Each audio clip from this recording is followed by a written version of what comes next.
We have been going through a series called Accept One Another. I am not one that puts on airs, and I will admit, I've admitted publicly, I have admitted privately, I have told Josh and Bishop that this series has, and I know a lot of you think that it is because I have, Steve, that I have gained weight. It is not because I have gained weight. It is because I am being stretched by the current assignment of preaching through the book of Romans. I don't care what translation you use. You can use the NLT, NIV, or the NEAL. It's still hard. It's difficult. You got to spend some time with the Lord. Now, today we're going to talk about accepting one another because we all start at the same place. Let me apologize to the person running the slides on today. I don't have a slide that says because we all come from the same place, but that's okay. You can come up with that later on when you're looking at the replay. For those of you that are in the room, thank you so much for being here. For those of you that are online live, thank you. And for those that are watching the replay, thank you so much for making the attempt to hear the word of God. If you want to hear a real word, you rewind back to the first service at 9 a.m. where Bishop Stephen Arnold preached like he had not preached in a long time. And today we're just going to traverse very lightly. Now, Scott, who plays acoustic, where's Scott? Plays acoustic guitar for the worship team, came to me, and in the only Scott way that he could, he said, "I want some fire today." Well, Scott, I'll buy you some matches, and you can light your own fire anytime you want to. It's your own fire, not F-I-R-E, F-A-R. Yeah, there you go. Yeah, there you go. When you get fired in the country, you get fired because you're a long far away from your previous job. Can I tell y'all something? This is getting me. Listen, one of the things that blows my mind about the concepts of unity and oneness and community is this, that we really think that these concepts are difficult to attain. We think that they're difficult to attain. We think that's the hardest thing in the world. I know that it is not that difficult when you can take somebody like me and be accepted by somebody like my wife, who loves order, who hates spontaneity, who does not like loud, and she married me anyway, knowing that I was all of those things and still stays with me. Unity, the concept of oneness and community is being manifested in my house. She is away today. I'm very proud of her. She has been accepted in a program called Leadership Greater Little Rock, and they are on a retreat on today. So we had our 15, 20 minutes of anniversary on yesterday. And so when she comes back, we will continue to celebrate our anniversary. You know what? Here's the thing. Nowadays, especially in our current culture, we tend to elevate uniqueness or differences. As a matter of fact, we're in the season of choosing sides. If you believe this way, you ride one animal, but if you believe this way, you ride a totally different animal. And the idea of trying to marry all these things together, these two things together, or any two things together that we have in our minds separated, in our culture, we think that if in my mind I've separated this for a reason and I've separated this for a reason, what's the purpose of trying to pull that together? Because we have become as human beings so arrogant that we think we know better than anybody else. Specifically in the United States, we feel like we know better than anybody else. Listen, it's got to sound like us. They got to chew gum like us. It's got to cook the food like us. You got to dance like us. You got to sing like us. But here's the deal. At the end of the day, our uniquenesses should be something celebrated rather than dogged out. Marrying this stuff together. We think in our culture, we think that it's blasphemous to marry a couple of things together that we don't think go together. How dare you marry plaids and stripes in fashion? How dare you marry sweet and salty in the culinary world? You get some sea bass with some mango fruit at Bonefish and it'll change your life. How dare we marry red and blue in politics? There is a new phenomenon called the purple ballot. Y'all know what the purple ballot is? You're not picking one side or another side. You're mixing all of that stuff together. It may sound political, but this is not really political. Whether we gain our values from an individualistic culture where I know what's right and my truth is right, or a collectivist culture where as a group we move in some direction, we still look at merging stuff together that's not supposed to be together as a contradiction of humanity. It's like oil and water. You should never mix that to get together. The world tells us that we are separate for a reason, and we need to stay separate. That's what we need to do. Dallas Cowboy fans and Baltimore Ravens fans should not be friends. Dallas Cowboy fans and Pittsburgh Steelers fans should never associate with one another. Okay. We should not. Listen, while our differences are special, we got to make sure that we don't stumble into arrogance when we're highlighting our differences. Now, here are a couple of things that we should, here are a couple of things that should keep us from getting arrogant. Here are a couple of things that should keep us from getting arrogant. Here's the deal. The Bible says, not a single person on earth is always good and never sins. Not a single person, not near one, should ever, not a single person on earth is always good and never sins. Now, wait a minute. So you're telling me Dallas Cowboy fans and Pittsburgh Steelers fans and red and blue and plaid and stripe, we all have that in common? Yep, that's what the Bible says in Ecclesiastes chapter 7, verse 20. Neil, that's Old Testament. Let me give you some New Testament. Romans chapter 3, verse 23. Everybody done jacked it up. Everyone has sinned. Semicolon, New Living Translation says, we all fall. Here's the deal. We all fall and we all fall short. What do you fall short of? God's glorious standard. Every single one of us. Here's another one. Can I hit you with something else? Since we're talking about Paul, here's one from Paul. The temptations in your life are no different from what others experience. And God is faithful. He won't allow the temptation to be more than you can stand. When you are tempted, he will show you a way out so that you can endure. Not only are the temptations a standard, the rescue is the standard as well. Because here's the deal. Why are we trying to be so different? We're really more alike than we're different. While we are similar, we're still different. But Neil, you just said that we should stop tripping on the differences and get hung up on the similarities. Here is the balance of life that we have to go through. There are three things that we have to balance that are embedded in our mission at Grace United. Here are three things, and I believe that everybody has to balance this. First of all, it's the path of our uniqueness. Everybody say uniqueness. I am different.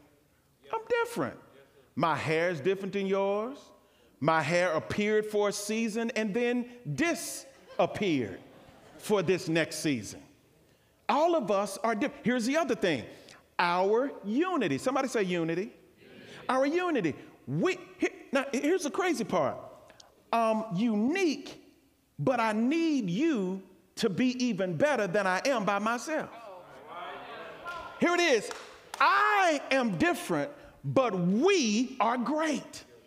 There's this book called Good to Great, and the reality is this: in order for you to go from good to great, you need to understand your uniqueness, but we also need to understand the uniquenesses of other people so that we can walk in unity. But here's the third piece of the poll. We're unique, we're walking in unity, but here's the deal. We don't need to walk in uniformity.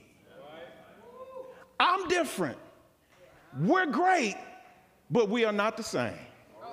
Here's the deal. Here's the deal. How can I It's kind of like, I don't know if anybody's old enough to remember the Great Wallendas. The Great Wallendas was a guy walking. They walk on a tightrope, and then the old man used to walk on the tightrope all the time, and he would walk on this tightrope, and he had to balance the wind and his weight and that stick he was carrying all through his life. And at the end of the day, all of us are balancing our uniqueness.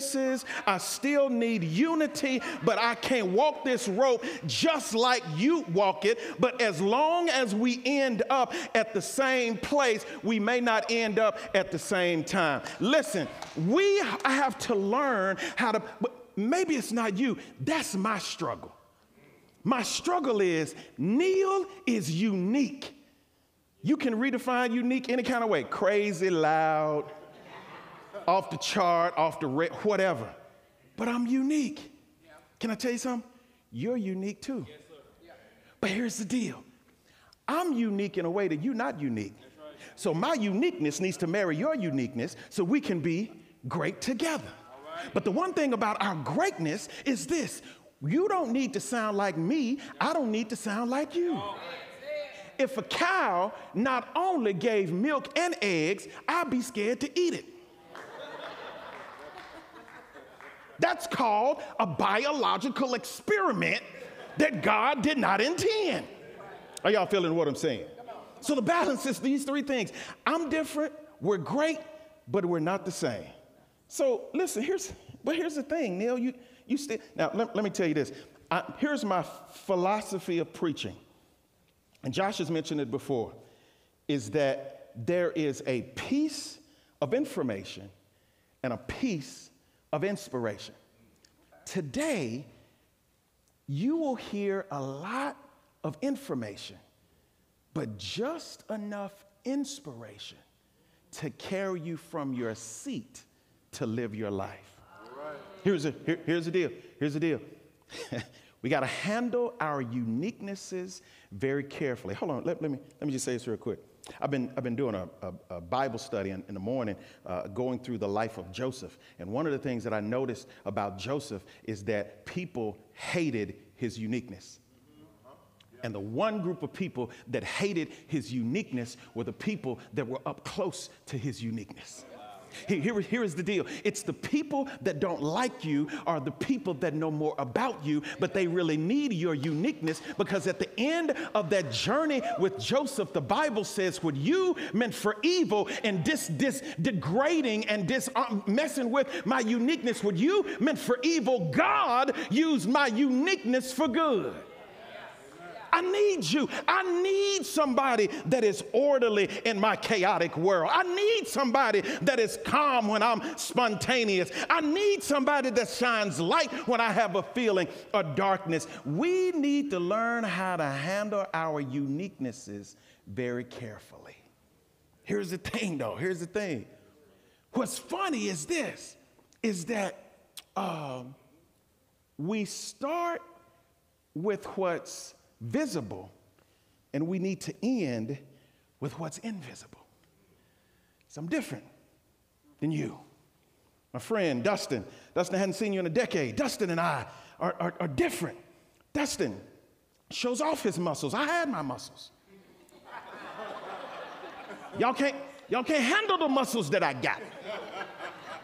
Dustin has his muscles up high. I sit my muscles down low. But other than that, we pretty much the same person. We got to learn how to handle our uniquenesses. We got to handle your uniqueness very carefully. Listen, unity does not wash away your uniqueness. Unity highlights your uniqueness. Here's the other thing. Here's the thing that I'm having problems with. I heard somebody say this, and I'm biting, and I heard it, and I'm cleaning up. So this what this person said. Accepting one another is one thing. If you, I'm gonna say this in two different languages. Accepting one another is one thing, but fooling with you is another thing. Let me translate to the other people that have no idea what I'm talking about. Accepting you is one thing. But dealing with What? Yeah. Well, I'm talking about people with a unique language that translate things in a totally different way. Has nothing to do with color, has nothing to do with the side of the tracks. It just has to do with, you know what I'm saying. I can't do that. I can't say that. In the hood, they'll say fooling with you instead of dealing with you. Because dealing means something totally different in the hood than it means in the suburbs. Ba-doom ching. Go back to it, Clem. Go back to it. Come on, that's you. Accepting one another is one thing. I can accept you. I love you. This how we clap. I love you with the love of Christ. Which means that if it wasn't for the Lord, I wouldn't even be fooling with you. But here is the deal. Judas was different than Jesus. But he still dealt with him. What is the stick that keeps us balanced with our uniqueness, our unity, and our uniformity? I'm still unique. I'm still unified with you, but I'm not uniform. What's the one thing? How do I accept you and deal with you at the same time? I got 3 things, and then we'll go on to Chewy's. We're going to Chewy's? Chewy's works? We're going to Chewy's. No, not all of y'all. Not all of y'all. I pointed in a certain direction. And I only had one. No, I'll go to Burger King tomorrow. How do I accept you and deal with you? Number one, first of all, I accept you and deal with you by realizing that there is no excuse for not knowing God. There's no excuse for listen, there's no excuse. You want some Bible? Give me some Bible. Romans chapter 1, verse 20. Here's what it says. Paul breaks it down. Paul says, for ever since the world was created, people have seen the earth and the sky. That's true. Through everything God made, they can clearly see his invisible qualities. 2 invisible qualities, eternal power and divine nature. So here's the deal. They have no excuse for not knowing God. You have no excuse. You and I have no excuse for not knowing God. Now, let me break this down here real quick. Paul, at this point in chapter 1 of Romans, was talking about the Gentile population. He was saying, listen, you may not know the rules and the reg. You may not have been in church all your life, but you know the difference between right and wrong. You may not have understood, you may not have been able to read the 10 Commandments that the teacher has. I'm not talking about the Bible 10 Commandments, I'm talking about the teacher 10 Commandments. The 10 Commandments that are written about follow your leader, make sure you don't talk out loud, ask for permission before you go to the pencil sharpener. You may not be able to understand what's written down, but you can look around and see who's following the rules. When I was a missionary going to a different country, I believe that this is how you learn what you do. You stand up when they stand up and you sit down when they sit down. And when they nod, you nod, just like that. At the end of the day, what we need to understand is that this is how, go back to the other one, this is how we need to understand, or this is where we get the power to be able to not only accept one another, but deal with one another. I can accept you, know your name, and wave at you, and won't see you again for another 7 days. But how do I go beyond just accepting? Accepting is an invisible thing, but dealing with is a tangible, fleshly thing.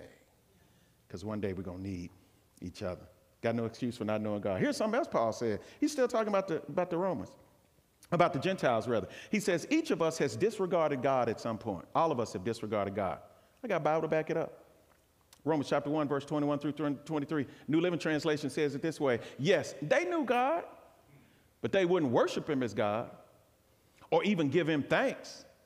And they began to think up foolish ideas of what God was like. Now, wait a minute. God done showed you what he like. Why you got to come up with some different reason about what God is like? God has told you that he's all powerful because the sun is never falling out from the sky. God has told you that he's consistent because in a cyclic, in a cycle-like manner, seasons come and seasons go. He's shown you that he is God, so there's no excuse for you not knowing who God is. But we make up in our minds that we just gonna flat disregard God. They began to think up foolish ideas of what God was like. As a result, their minds became dark and confused. Claiming to be wise, they instead became utter fools. They were fools, and then they became utter fools. This is what they did, talking about the Gentile population. Instead of worshiping the glorious, ever-living God, they worshiped idols, made to look like people, birds, animals, and reptiles. Idolatry is this. Idolatry is worshiping the created rather than the creator. God is the uncreated creator that we need to bow down everything that we have to him, that gives us the power to not only understand our uniqueness, but to appreciate our unity. They had God right there, but they weren't even using the stick. What gets me is the fact that, so my sons have an Xbox or Xboxes.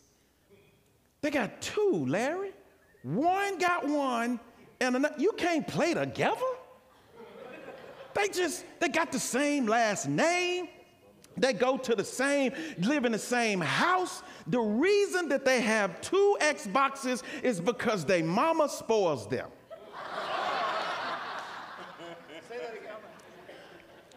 My boys have two Xboxes. No. But here is the thing. You threw me completely off. I don't even know where I am now.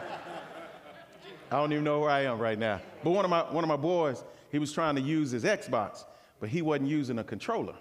He was just trying to hit the buttons. Because on an Xbox, I didn't know this, Larry, but they're just buttons to turn on, and then you reset and then turn off. You're trying to use it. What's something wrong with it? There's just a technological disadvantage that I have here because I can't do anything. Here's the deal. He's trying to use all of that technology without using all of the technology.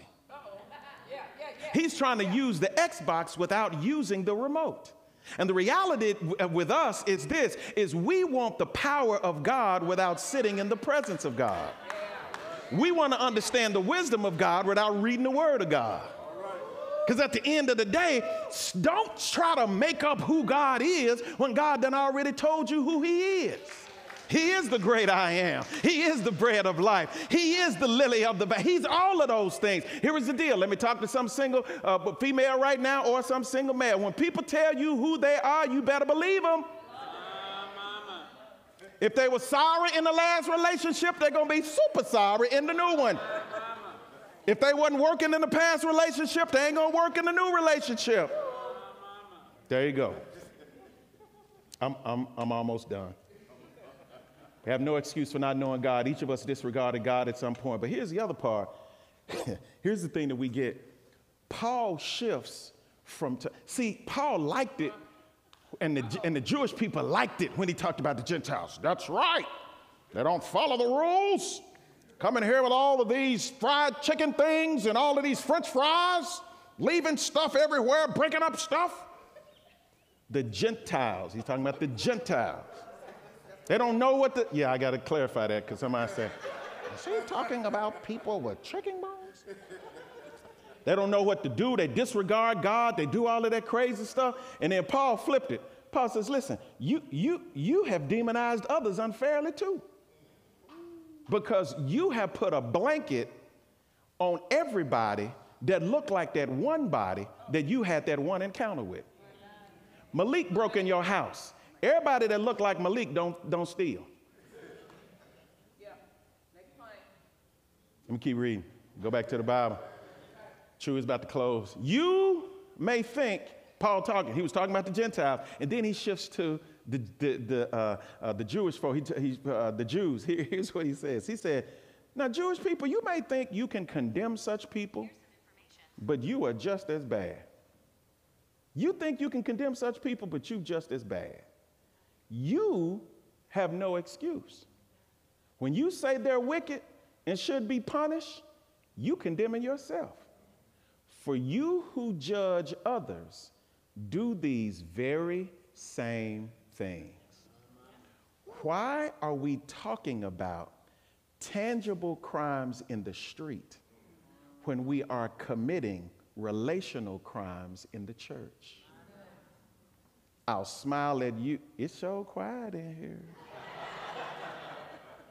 Because the reality is all us guilty. all of them. There is none that is righteous, no, not one. And if it had not been for the intentionally pre-planned shed blood of Jesus, we would be like all men, most miserable. Neil, that's kind of hard. You've informed me, but I need you to inspire me. Well, at the end of the day, how can we stand together? How can the church stand together? I know I'm taking a risk. I know I'm stepping out on something that I probably should maybe do, maybe not do. We'll find out. But sometimes we need a visual to figure out how we're different, but we're the same. If you in this room, don't mind either standing or raising your hand, have ever had cancer but you overcame, stand or raise your hand. Look at there, look at there, look at there. Put your hands down. Can I tell you, for the person that is struggling with cancer currently or in your family, you're in a church full of winners because they have overcome. If you've ever lost a job and you didn't know how you were going to get another job, but the next job or the next job after that was better, raise your hand. Y'all look around. We got more in common. For those of you that are struggling with a job, look at all the hands that came up. Even in our uniqueness, our unity speaks volumes. Let me get kind of personal. Have you ever, in a season in your life, felt lost or dark, but God came through? Look around. Look around. Larry said, I'm standing up. He said, my two arms are not good enough. Can I tell you something? For somebody that is in a dark and depressing place right now, you are amongst a family of people. You may be different, but we're all the same. Listen, here's it. If you or a family member, you may not stand on this one, has ever gone through any level of addiction, food, gambling, sex, shopping, for those of you that have a family member or you are struggling with an addiction, here is the deal. You're in the right place. But can I tell you something? If I went to another group of believers, the numbers would be the same. While we are unique, we're good. But when we are together, we're great. While I am unique by myself, when I get and understand what unity is all about, I go from good to great. When I'm depressed about losing my father, I can pick up the phone and call somebody, and I go from good to great. When I'm struggling with sickness in my body, I can go to somebody. They may not look like me, but they've been through what I'm going through. I'm great. Yes, sir. When Jesus came to the earth, he was looking around and saying, listen, it's a whole bunch of good people, but they ain't quite great. So he started to hang out with some folks. I had a pastor to tell me a long time ago, he said, Jesus is God paraphrased. It's just divinity that put on flesh. And when that divinity put on flesh, it allowed Peter to realize that I got a purpose greater than what I'm doing. He allowed Bartholomew and Nathaniel and all of the disciples to realize that, listen, although I am unique, I'm good, but I'm great. We indeed are better together.